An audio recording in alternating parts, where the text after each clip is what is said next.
শুভ সকাল বন্ধুরা। তো তোমরা সকলে কেমন আছো? আশা করছি সকলে বেশ ভালো আছো, সুস্থ আছো। আজ নতুন একটি ঝলমলে ব্লগে তোমাদের সকলকে জানাই অনেক অনেক ভালোবাসা। আজকে হলো বৃহস্পতিবার, এখন ঠিক ঘড়ি কাটাতে সময় হয়েছে সকাল 8টা। কিন্তু আজকের ব্লগটি আমি সকাল থেকে শুরু করছি তোমাদেরকে সকলকে সাথে নিয়ে। আশা করি আজকের ব্লগটি তোমাদের বেশ ভালো লাগবে। সকাল সকাল আজকের ওয়েদারটা কিন্তু মেঘলা মেঘলাচ্ছন্ন রয়েছে। সত্যি কথা বলতে বর্ষাকাল চলেই এসেছে। এখন কিন্তু ওই যে বর্ষা বৃষ্টি তো লেগেই থাকবে, সেই সাথে সংসারের কাজও কিন্তু করতে হবে। ঋতু পরিবর্তনের সাথে সাথে সংসারের কাজের কিন্তু কোনো পরিবর্তন হয় না। আমাদের কাজ সেই একঘেয়েমি করে যেতে হয়, তার ভেতর কিন্তু কিছুটা এক্সট্রা কাজ থাকে, সেগুলো কিন্তু আমাদের মানিয়ে গুছিয়ে করতে হয়। চলো তবে আজকের ব্লগটি তোমরা দেখতে থাকো, আশা করি তোমাদের বেশ ভালো লাগবে।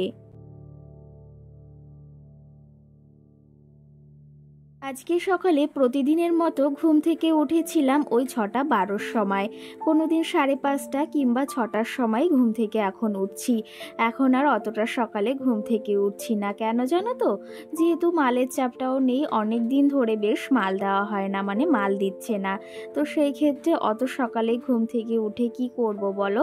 সেই ঘুমোতে ঘুমোতে 12টা 1টা বেজে যায়। একটু ঘুম যদি পুড়িয়ে না উঠি না, সারাটা দিনে অনেকটা ক্লান্তি অনুভব হয়। যাই হোক, সকাল সকাল এইদিকে আমি স্নান সেরে নিয়েছি, সমস্ত আশিপাশি কাজ সেরে। আর কালকেও রাত্রে বেশ ভালো বৃষ্টি হয়েছিল, সঙ্গে এই যে চারিদিকে একদম জল জল রয়েছে। আর সত্যি কথা বলতে এই বৃষ্টির দিনে না গাছপালাগুলো এতটা সুন্দর লাগে, মনে হয় প্রাণ ফিরে পেয়েছে।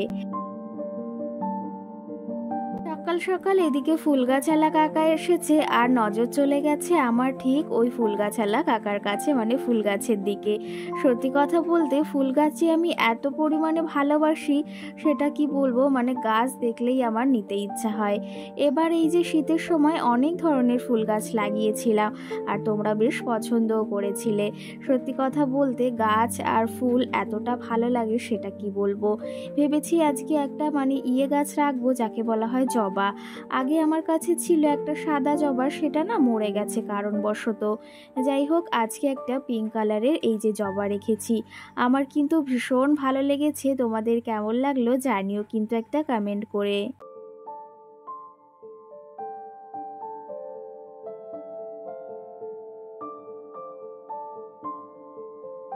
যতই ঝড় বৃষ্টি যাই হোক, আমাদের সংসারের কাজগুলো কিন্তু আমাদের এই বৃষ্টির দিনে ভিজে পড়ে কিন্তু করতেই হয়। সত্যি কথা বলতে বৃষ্টির দিনে আমাদের একটু সমস্যাই হয়ে যায়। আর যাদের এক ঘরের ভেতর সমস্ত জিনিস, সেই ব্যাপারটা আলাদা। কিন্তু আমাদের কিন্তু বাইরে গিয়েই কাজ করতে হয়। বিশেষ করে আমার তো মানে যাকে বলা হয় কলটা বাইরে, সেই ক্ষেত্রে অসুবিধা হয়ে থাকে বর্ষার দিনে। আর সত্যি কথা বলতে বর্ষা বৃষ্টির দিনে না বাইরে যেতে যেতে একটা কি বলবো, অতটাও ভালো লাগে না, কিন্তু ওই যে সংসারের জন্য আমরা কিন্তু সমস্ত কিছু মানিয়ে নিতে পারি। সংসারের ভালোবাসার জন্য কিন্তু সংসারের একটু আয় উন্নতি বা সংসারের মুখের দিকে তাকিয়ে আমরা সমস্ত কিছুই করতে পারি। যাই হোক, সকাল সকাল ঠাকুর পুজোটা সেরে এসেছি। আজকে যেহেতু বৃহস্পতিবার, সেহেতু বৃহস্পতিবারের দিন একটু ঠাকুর পুজো দিই একদম মন প্রাণ শান্ত করে। প্রতিদিনই দিই, তবে বৃহস্পতিবারের দিনটা একটু আলাদা। সকালে উঠে ওই যে স্নান করে ঠাকুর ঘরটা লেপে রেখেছিলাম, তারপরে ফুল বেলপাতা সমস্ত কিছু তুলে ঠাকুর পুজো দিয়ে এসেছি। আর কালকে রাত্রে না একটু বাজারে মুদিখানা দোকানে গিয়েছিলাম, সেখান থেকে আমার প্রয়োজনীয় কিছু জিনিস নিয়ে এসেছি। আর এদিকে এই যাকে বলা হয় এই সিরামগুলো নিয়ে এসেছি। জানো তো, আমার ওই যে যেগুলো বোতল টাইপের থাকে সেগুলো শেষ হয়ে গেছে, তার জন্য হাতের মাথায় এটাই নিয়ে এসেছি। সমস্ত জিনিস যে সবসময় আমাদের লাগবে এমনটা নয়, মাঝে মাঝে কিন্তু ছোট্ট ছোট্ট জিনিস দিয়েও আমাদের কাজ চালাতে হয়। চলো তবে এদিকে সমস্ত জিনিস নামিয়ে নিয়েছি, এগুলো এখন জায়গা মতো গুছিয়ে রাখবো। যে কোনো জিনিস এই যে শুধু এলোমেলো করলে হয় না, সে জিনিসটা গুছিয়ে রাখার দায়িত্ব কিন্তু আমাদের। সঙ্গে চলো এগুলো গুছিয়ে রাখি আর তোমাদের কিছু কমেন্টের রিপ্লাই দিই। নাজির আলী আমাকে কমেন্ট করেছে, দিদি ভাই তোমার মায়ের শাড়ির দাম কত নিয়েছে, তোমার মায়ের শাড়ির নাম কি যে শাড়িটা নিয়েছো। আর সঙ্গে আমার আর একটা দিদি ভাই কমেন্ট করেছে, সেও আমাকে কমেন্ট করেছে তোমার মায়ের শাড়ির দাম কত নিয়েছে। তো আমার মায়ের শাড়ির দাম কিন্তু 500 টাকা নিয়েছে। আর সত্যি কথা বলতে শাড়িটা আমার এত এত ভীষণ যে পছন্দ হয়েছে সেটা কি বলবো। আর মাকে পরলেও কিন্তু দারুণ লাগবে। আর মায়ের শাড়িটার দিকে আমারও কিন্তু ভীষণ চোখ রয়েছে। মায়ের ওখানে গিয়ে আমি ভেবেছি এই শাড়িটা একদিন পরবো, কারণ মায়ের জিনিস পরার মজাটা বা আনন্দটা যা সুখ সেটা অন্য কোথাও নেই, জানো তো। তো সত্যি কথা বলতে আমার ভীষণ ভালো লেগেছে আর এত পছন্দ হয়েছে, তার জন্য কিন্তু মায়ের জন্য ওই শাড়িটাই আমি নিয়ে এসেছি। আরও প্রিন্টের ছিল, আরও কালারের ওই এক কালারেরই আরও ছিল, তবে এই শাড়িটা আমার ভীষণ ভালো লেগেছে তার জন্য এনেছি। আর এই যে তোমরাও যে এতটা পছন্দ করেছো এটা ভেবেও ভীষণ ভালো লাগছে। আর এখন এই শাড়িগুলো পরলেও কিন্তু ভীষণ ভালো লাগে। সঙ্গে মৌস ওয়ার্ল্ড নামে আমাকে বনু কমেন্ট করেছে, সে আমাকে কমেন্ট করেছে খুব সুন্দর হয়েছে ভিডিওটা। অসংখ্য ধন্যবাদ তোমাকে এই সুন্দর মিষ্টি কমেন্ট করার জন্য আর আমার ভিডিওটি দেখার জন্য। আর আমার ভিডিওগুলো তোমাদের কেমন লাগছে সেটা অবশ্যই অবশ্যই একটা কমেন্টের মাধ্যমে জানিও। দেখো সকাল সকাল তো ঠাকুর পুজো দেওয়া কমপ্লিট হয়ে গেছে। আর সকালে ওই যে একটা ফুল গাছ রেখেছি, ভেবেছি এটা আজকে লাগাবো, কিন্তু বিকালে ভেবেছি লাগাবো, দেখি কি হয়। তার আগে এই যে আজকে সকালে উঠে অনেকটা কাজ আমি সেরে নিয়েছি। কালকে রাত্রেই ভেবে রেখেছিলাম ফ্রিজটা একটু পরিষ্কার করতে হবে, সেটা আর তোমাদের সঙ্গে যদিও শেয়ার করিনি। জানো তো, সত্যি কথা বলতে আমার এই ঘরের প্রত্যেকটা জিনিস খুব খুব যত্ন সহকারে রাখি, আর খুবই শখের জিনিস যাকে বলতে পারো। সংসারটাই আমার ভীষণ একটা ভালোবাসার জায়গা, আর সংসারের প্রতিটা জিনিস ভীষণ ভালোবাসার। কারণ কি জানো তো, সংসারটাকেই যদি ভালো না বাসি তাহলে সংসারের জিনিসপত্র, সংসারের লোকগুলোকেই বা কি করে ভালোবাসবো। সংসারের প্রতি এতটা মায়া জড়িয়ে গেছে, সেটা আর কি বলবো তোমাদের, আলাদা করে আর কিছু বলার নেই। সঙ্গে দেখো এইদিকে সকালে যে বাসি থালা বাসনগুলো ধুয়েছিলাম সেগুলো এখন এক এক করে জায়গা মতো সাজিয়ে রাখছি।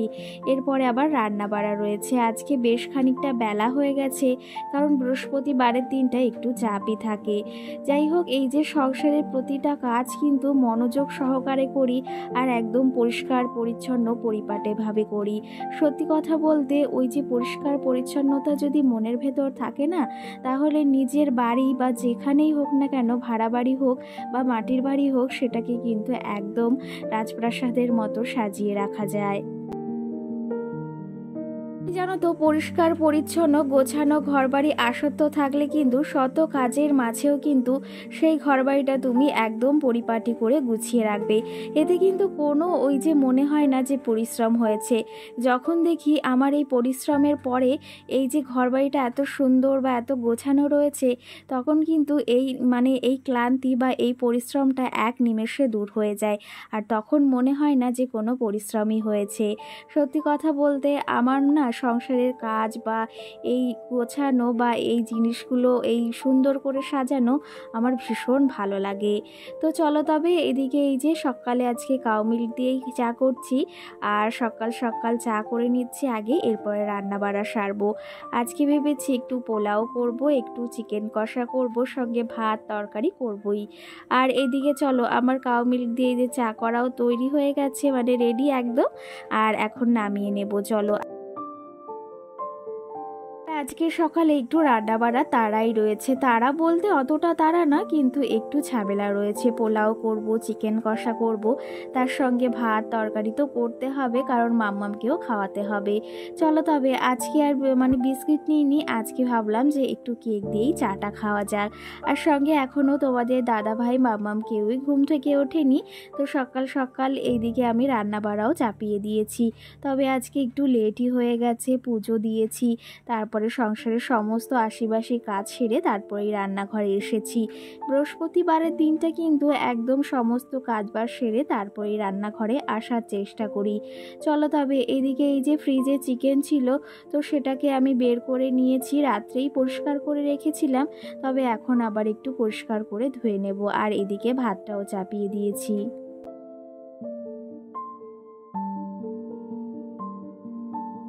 সঙ্গে অঙ্কিতা নামে দিদিভাই আমাকে কমেন্ট করেছে, আমি ভালো আছি, তুমি কেমন আছো অবশ্যই জানিও। আর ভিডিওটি খুব ভালো লাগলো দিদিভাই, আমি ভীষণ ভালো আছি। আর এই যে এখন কিন্তু বর্ষা বৃষ্টি শুরু হয়েছে, সত্যি কথা বলতে এই যে জানো তো আমার না শীত না গরম কালটাই ভীষণ ভালো লাগে। আর এই বর্ষার দিনটা না একদমই পছন্দ হয় না সত্যি কথা বলতে। আর শীতের দিনটাও তাও ভীষণ ভালো লাগে, কিন্তু এই বর্ষার দিনটা না চারিদিকে এত পরিমাণে বৃষ্টি, সেটা আবার অতটা ভাল লাগে না। মাঝে মধ্যে ঠিক আছে, কিন্তু বলো ঋতু পরিবর্তন তো অবশ্যই হবে, তার সঙ্গে আমাদেরও চলতে হবে। দেখো এইদিকে আজকে একটু বৃষ্টি বৃষ্টি হচ্ছে, চিকেন করছি। আর ঘরে সামান্য কিছু এই যে চাল ছিল, আগের দিন পোলাও করেছিলাম, তো সেই চালটা এই যে আমি ভাবলাম যে আজকে সকালে তাহলে যখন চিকেন করছি তাহলে একটু পোলাও করা যাক, আর সঙ্গে ভাত করব, তরকারি করব। আজকে চিকেনটার কালারটা কিন্তু দারুণ হয়েছে। আর তোমরা আমার রান্নাগুলো ভীষণ ভীষণ ভালোবাসো, এটা ভেবেও জানো তো ভীষণ ভালো লাগে। আর কি জানো তো, আমি মনে করি আমাকে ঠাকুর এমন একটা গুণ দিয়েছে, যেটা আমি এই যে সবাইকে খাইয়ে প্রশংসা পাই, আর আমার হাতে রান্না খেতে যে সবাই এতটা ভালোবাসে সেটা ভেবেও ভীষণ ভালো লাগে। জানো তো আমার দিদি আমাকে একটা কথা বলে, তুই এত সুন্দর রান্না শিখে গেছিস, সত্যি কথা বলতে আমার থেকেও ভীষণ ভালো। আর এই কথাগুলো যখন শুনি তখন ভীষণ ভালো লাগে। সঙ্গে এসকে মণ্ডল আমাকে কমেন্ট করেছে, তুমি ভীষণ ভীষণ কথাটা বারবার বলো। হ্যাঁ আমি বলে থাকি, তবে কি জানো তো তোমরা যখন বলেছো অবশ্যই আমি বলি, আর তোমরা আমার ভুল ত্রুটি হলে অবশ্যই আমাকে বলবে, সেই জিনিসটা আমি না করার চেষ্টা করব। কারণ একটা মানুষের সব কিছু তো পারফেক্ট হয় না, সময়ের সাথে সাথে বা একটা কথার সঙ্গে সঙ্গে সেগুলোর পরিবর্তন হয়। আর এই যে তুমি বলেছো, অবশ্যই আমি আমার ভুলটা শোধরানোর চেষ্টা করব, বা ওই কথাটা না বলার চেষ্টা করব। মাঝে মধ্যে তো অবশ্যই বলতে হয়, তবে সব সময় না বলার চেষ্টা করব। তো তুমি কেমন আছো অবশ্যই কমেন্ট করে জানিও। দেখো সকাল সকাল আমার রান্না বাড়াও প্রায় শেষের মুহূর্তে, এখন ঘড়ি কাটাতে ওই বাজে প্রায় 10:30, বেশ খানিকটা বেলা হয়ে গেছে। রান্না বাড়া তো এই যে প্রায় শেষের দিকে, এখন শুধু তরকারিটা করছি।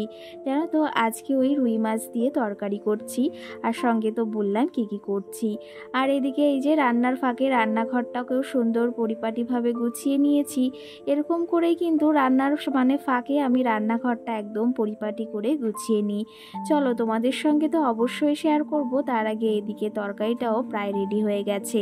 আর দেখে নাও রান্নাঘরটাকে কেমন লাগছে।